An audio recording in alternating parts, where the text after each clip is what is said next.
আরব আমিরাত পাকাপাকিভাবে এবার ইসরায়েল এবং আমেরিকার অংশ হয়ে গেল। যে কথা আমরা গত কয়েকদিন ধরে বলছিলাম যে আরব আমিরাত অর্থাৎ দুবাই বা আবুধাবি এই মুহূর্তে ইসরায়েল ও আমেরিকার ভৌগোলিক অংশ।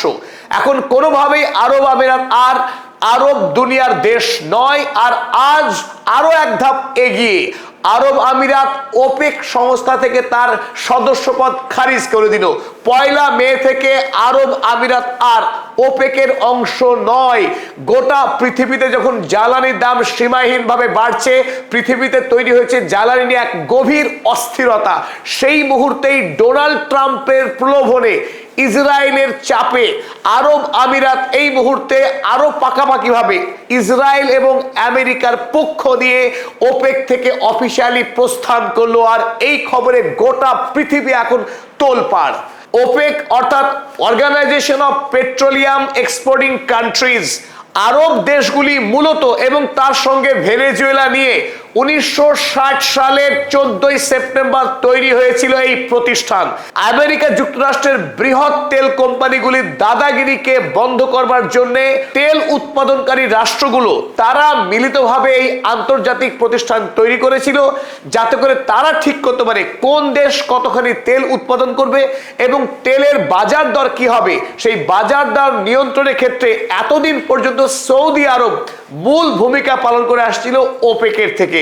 তেল উৎপাদনের নিরিখে ওপেকের সদস্য হিসেবে আরব আমিরাত ছিল তৃতীয় বৃহত্তম দেশ।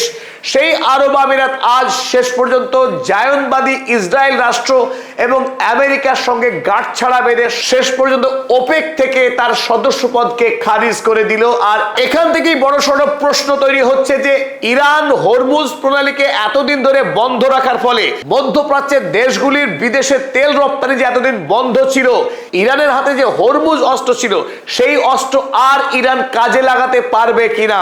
কারণ হরমুজকে বাইপাস করে এবার কি ইউএই সরাসরি বিদেশের বাজারে ব্যাপক পরিমাণে তেল রপ্তানি করবে। ফলে কি ইরান আমেরিকার সঙ্গে যে কূটনৈতিক চাপ প্রয়োগ করতে পারছে, সেই আপার হ্যান্ড কি ইরান শেষ পর্যন্ত হারাতে চলেছে, তা নিয়েও তৈরি হচ্ছে বড়সড় প্রশ্ন। আরব আমিরাতের পক্ষ থেকে ওপেক ত্যাগ করবার ঘোষণা করার পরই ইতিমধ্যেই 1 ঘন্টার মধ্যেই তেলের দাম 4% কমে গেছে আন্তর্জাতিক বাজারে। তবে মধ্যপ্রাচ্যের রাজনীতির মোড় আগামী দিনে কোন দিকে ঘুরতে চলেছে তা নিয়ে সবচাইতে বেশি জটলা তৈরি হচ্ছে এই মুহূর্তে। সৌদি আরব সত্যি সত্যি এখন কোন দিকে যাবে? আমেরিকার সঙ্গে তার অবস্থানকে বজায় রাখবে নাকি নতুন করে চীনের সঙ্গে গাঁটছাড়া বাঁধতে বাধ্য হবে? কারণ এই মুহূর্তে আরব আমিরাত আর আরব ভূমির দেশ নয়, সরাসরি ইসরায়েল এবং আমেরিকার ভৌগোলিক সীমানায় মিশে গেছে। তার দৃষ্টিভঙ্গি এই মুহূর্তে সরাসরি মধ্যপ্রাচ্য বিরোধী। ইতিমধ্যেই ডোনাল্ড ট্রাম্প কয়েক দফা তিনি উষ্মা প্রকাশ করেছিলেন, ক্ষোভ প্রকাশ করেছিলেন এবং এই ওপেককে ভেঙে দেওয়ার সব চেষ্টা করে আসছিলেন। এই মুহূর্তে ডোনাল্ড ট্রাম্প তিনি ডিগবাজি মারছেন, কারণ তিনি জয়ী হয়েছেন। শেষ পর্যন্ত আরব আমিরাতকে তার দলে নিয়ে আসতে সক্ষম হয়েছেন এবং ওপেককে দুর্বল করতে পেরেছেন অন্তত সাময়িকভাবে। সৌদি আরব এতদিন ধরে ওপেকের সর্বোচ্চ নেতা হিসেবে দায়িত্ব পালন করে আসছিলেন, কারণ সারা পৃথিবীতে সৌদি আরব সর্বোচ্চ তেল রপ্তানিকারক দেশ।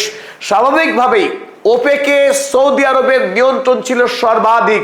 বিশ্বের বাজারে কোন দেশ কত পরিমাণ তেল উত্তোলন করে রপ্তানি করবে, তেলের দাম কি হবে, এই সব কিছু এতদিন সৌদি আরব নিয়ন্ত্রণ করত। আর এবার এই খেলা কিন্তু ঘুরে গেল অনেকখানি। আরব আমিরাত আগামী দিনে আমেরিকা এবং ইসরায়েলকে সঙ্গে নিয়ে নতুন একটি শক্তিশালী লবি তৈরি করতে যাচ্ছে, যে লবির সঙ্গে সৌদি আরব এবং ইরানের টক্কর হওয়া বাধ্যতামূলক।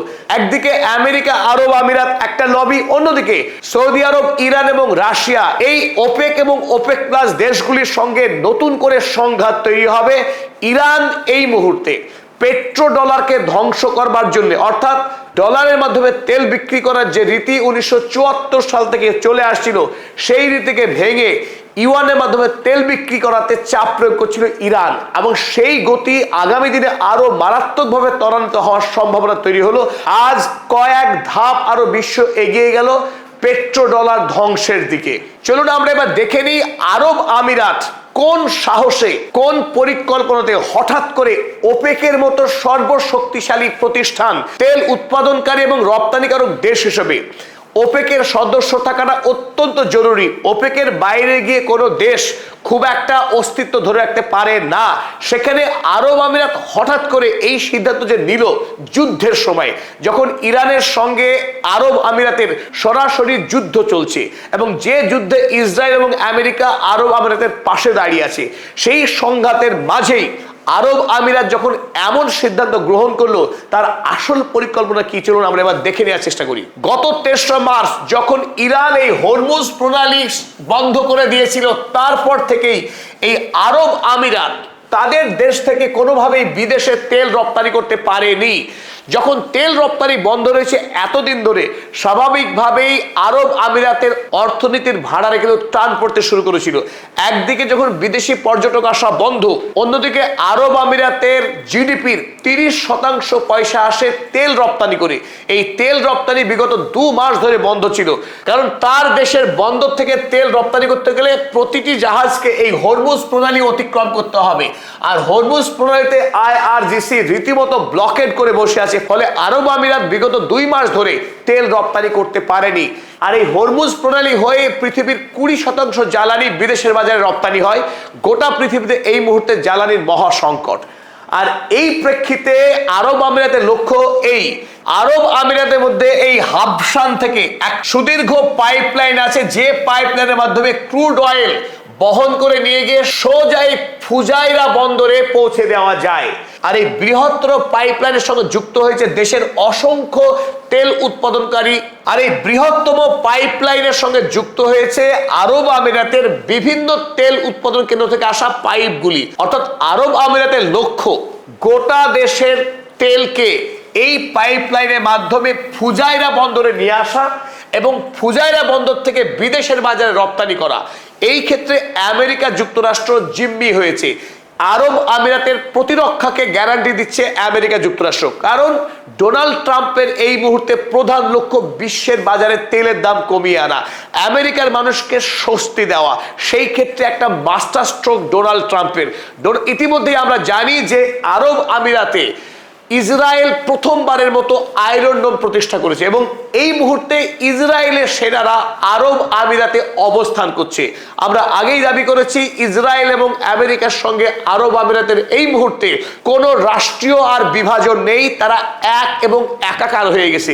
সেই আমেরিকার সামরিক শক্তিকে ভরসা করে এই মুহূর্তে আরব আমিরাতের লক্ষ্য যে তারা এই হাবশান ফুজাইরা পাইপলাইনের মাধ্যমে ফুজাইরা বন্দরে তেল এনে এই বন্দর থেকে বিশ্বের বাজারে তেল রপ্তানি করতে বিপুল পরিমাণের মুনাফা লাভ করবে, কারণ এই মুহূর্তে তেলের দাম বিশ্ব বাজারে অস্বাভাবিক চড়া। সেই লাভই করতে চাইছে আরব আমিরাত।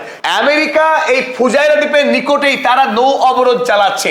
আরব আমিরাতকে আমেরিকা গ্যারান্টি দিয়েছে তাদের যে নৌবাহিনী যারা এই মুহূর্তে এখানে নৌ অবরোধ চালাচ্ছে, তারা নিরাপত্তা দিয়ে এই তেল বিশ্বের বাজারে রপ্তানি করবে। কিন্তু এখন প্রশ্ন হলো, ইরান এই ফুজাইরা দ্বীপে যুদ্ধকালীন সময়ে একাধিকবার আক্রমণ চালিয়েছে। আগামী দিনে ইরানের আক্রমণের হাত থেকে এই ফুজাইরা দ্বীপ রক্ষা পায় কিনা সেটা। দ্বিতীয়ত, আমেরিকা যুক্তরাষ্ট্র এই মুহূর্তে তারা চাইছে সারা পৃথিবীতে জ্বালানির যে মহা সংকট শুরু হয়েছে তাদের এই ব্লকেডের কারণে, সেই সমস্যার হাত থেকে আমেরিকার ইকোনমিকে বাঁচানোর জন্য আরব আমিরাতের তেল কিন্তু একটা মাস্টার স্ট্রোকে কাজ করতে পারে। পাশাপাশি বর্তমান সময়ে আমরা সবাই জানি যে ওমান উপসাগর বরাবর এই মুহূর্তে আমেরিকা যুক্তরাষ্ট্র একটি নৌ অবরোধ চালাচ্ছে। যে নৌ অবরোধের কারণে এই পারস্য উপসাগরীয় অঞ্চল থেকে কোনো জাহাজ বিশ্বের বাজারে পৌঁছতে পারছে না তেল দিয়ে, কারণ ইরান আগেই হরমুজ প্রণালী আটকে দিয়েছে কেবলমাত্র এই আমেরিকার নৌ অবরোধের কারণে। সুতরাং বিশ্বের বাজারে এমনকি আমেরিকা যুক্তরাষ্ট্রে এই মুহূর্তে তেলের যে আকাল শুরু হয়েছে, সেই সংকট থেকে আমেরিকা যুক্তরাষ্ট্র ফুজাইরা দ্বীপ থেকে তেল নিয়ে গিয়ে আরব আমিরাতে তেল নিয়ে গিয়ে সংকট মেটাতে চাইছে। আর সেই ক্ষেত্রে ডোনাল্ড ট্রাম্প আরো একবার বিশ্বের কাছে নিজেকে নায়ক হিসেবে প্রতিপন্ন করার একটা বিরাট সুযোগ। আর সেই লোভেই ডোনাল্ড ট্রাম্প আরব আমিরাতকে ওপেক থেকে বেরিয়ে আসতে বাধ্য করেছে একরকম বলা যায়। কিন্তু প্রশ্ন হলো এখানে, এই ফুজাইরা বন্দরে আমরা দেখেছি যুদ্ধকালীন সময়ে ইরান একাধিকবার আক্রমণ চালিয়েছে, কারণ ফুজাইরা দ্বীপ থেকে ইরানের দূরত্ব আহামরি কিছু নেই, অনায়াসেই ড্রোন বা মিসাইল হামলা চালানো সম্ভব ইরানের পক্ষে। এখন দেখার বিষয় আরব আমিরাত যদি জায়নবাদী ইসরায়েল এবং আমেরিকার সঙ্গে সামরিক বিষয়ে আরো বেশি অগ্রসর হয় এবং ইরানকে আক্রমণের ধৃষ্টতা দেখায়, তাহলে কিন্তু এই মধ্যপ্রাচ্যে একটা বৃহত্তর সংঘাত শুরু হওয়ার সম্ভাবনা আরো প্রকট হলো। এই আলোচনার প্রেক্ষিতে আমরা এই কথা স্পষ্ট বলতে পারি যে সৌদি আরব, ইরান এবং রাশিয়া তারা একটি ব্লকে ভাগ হয়ে গেল, ওদিকে আরব আমিরাত, আমেরিকা এবং ইসরায়েল তারা আরো একটি ব্লকে ভাগ হয়ে গেল। আর ধীরে ধীরে আরব আমিরাত জায়নবাদের সঙ্গে একাকার হয়ে যাচ্ছে। স্বাভাবিকভাবে এখন প্রশ্ন উঠে যাচ্ছে, হোয়াট ইজ নেক্সট? তেল রপ্তানিকারক দেশগুলির ভবিষ্যৎ কোন দিকে যাচ্ছে? সৌদি আরব বিশেষ করে পৃথিবীর সর্ববৃহৎ তেল রপ্তানিকারক দেশ, যার কাছে পৃথিবীর সবচাইতে উন্নত মানের সর্বাধিক তেলের মজুত রয়েছে এবং এতদিন পর্যন্ত বিশ্ব তেল বাজারকে যে এককভাবে নিয়ন্ত্রণ করে এসেছে, সেই সৌদি আরবের জন্য ভবিষ্যৎ কিন্তু অত্যন্ত বিপজ্জনক হয়ে গেল। কারণ আমেরিকা যুক্তরাষ্ট্র এই মুহূর্তে সৌদি আরবের উপরে আরো ব্যাপক পরিমাণ চাপ প্রয়োগ করার চেষ্টা করবে। সৌদি আরব কি সেই চাপের কাছে নতি স্বীকার করবে, নাকি রাশিয়া এবং ইরানের সঙ্গে তার বোঝাপড়াকে আরো শক্তিশালী করবে এবং চীনকে এই দলে নিয়ে নতুন করে একটা পাওয়ার ব্লক, যেটা ইতিমধ্যেই তৈরি হচ্ছে, ইরান, রাশিয়া এবং চীনকে নিয়ে যে নতুন সমীকরণ তৈরি হচ্ছে পৃথিবীতে ইতিমধ্যেই, যে পাওয়ার ব্লকে সৌদি আরব কিন্তু এখনো পর্যন্ত আসেনি। এমনকি ইরান যুদ্ধে ইরানের পক্ষে অভিযোগ, সৌদি আরব বরং ইরানের বিরুদ্ধেই কাজ করেছে এবং আমেরিকা যুক্তরাষ্ট্রকে সমস্ত রকম সহযোগিতা করেছে ইরানের বিরুদ্ধে এই যুদ্ধে।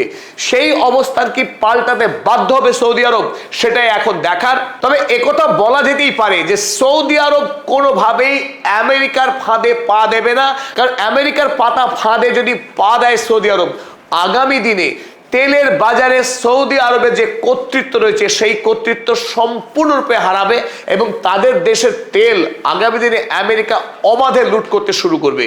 তাই এই মুহূর্তে মধ্যপ্রাচ্যের রাজনীতি আরো ভয়ঙ্করভাবে ঘোলাটে হলো এবং আরব আমিরাত, দুবাই এবং আবুধাবির যে দেশ, শারজার যে দেশ, সেই দেশ কিন্তু আর মধ্যপ্রাচ্যের অংশ রইল না।